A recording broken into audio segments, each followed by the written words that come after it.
sur Flash Info International. Un village du sud de la France va installer une aire de compostage partagée. C'est la nouvelle du jour, tout le monde est joyeux. Merci à tous d'avoir écouté Flash Info, on se retrouve demain à la même heure. Thomas. Et Morgane. Atelier. Compost. Théâtralisé.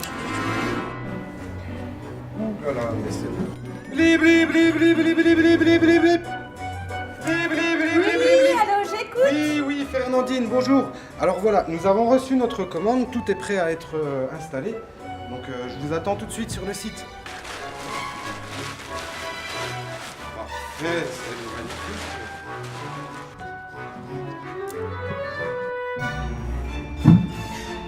Dites-moi un petit peu, rappelez-moi pourquoi on fait ça. L'association Coller-Bricole a été créée sur le constat des déchets. Pourquoi on fait ça mais enfin, voyons Justine, nous avons installé notre aire de compostage partagé. Ah oui, le compostage, oui. On va transformer les déchets en compost. En dépit de ce milieu rural sur lequel nous sommes expatriés, les déchets sont omniprésents. Nos poubelles contiennent plus de 30% de déchets fermentescifs, de matière organique. Le Coller-Bricole répond à trois grands objectifs. Réduire le volume des déchets, éduquer l'environnement et favoriser une consommation responsable.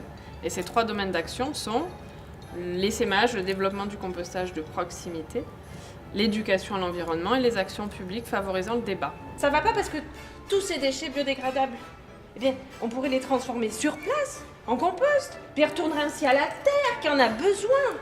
Un système comme le compostage partagé nécessite la participation des élus, d'une collectivité, d'habitants, d'associations.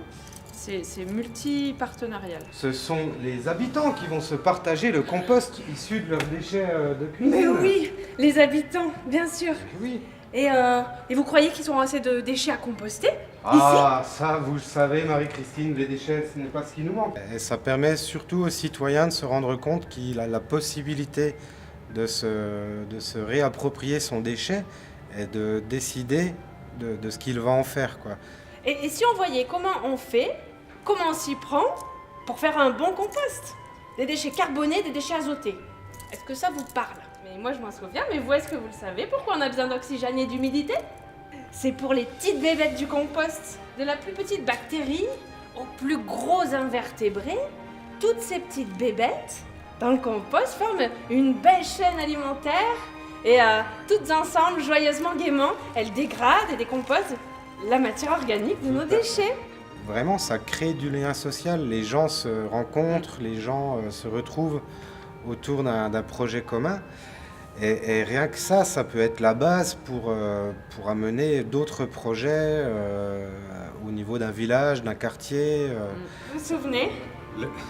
C'est là qu'on s'est rencontrés. Ah oui, je me rappelle très bien. Hein, ça crée des liens, hein, le compost. Ah, tout à fait, ça rapproche. Ouais. On est surtout là pour dire, mais voilà, c'est possible, pourquoi ne pas le faire maintenant? C'est la question qu'on pose à la fin de la pièce. Qu'est-ce qu'on attend pour passer à l'acte?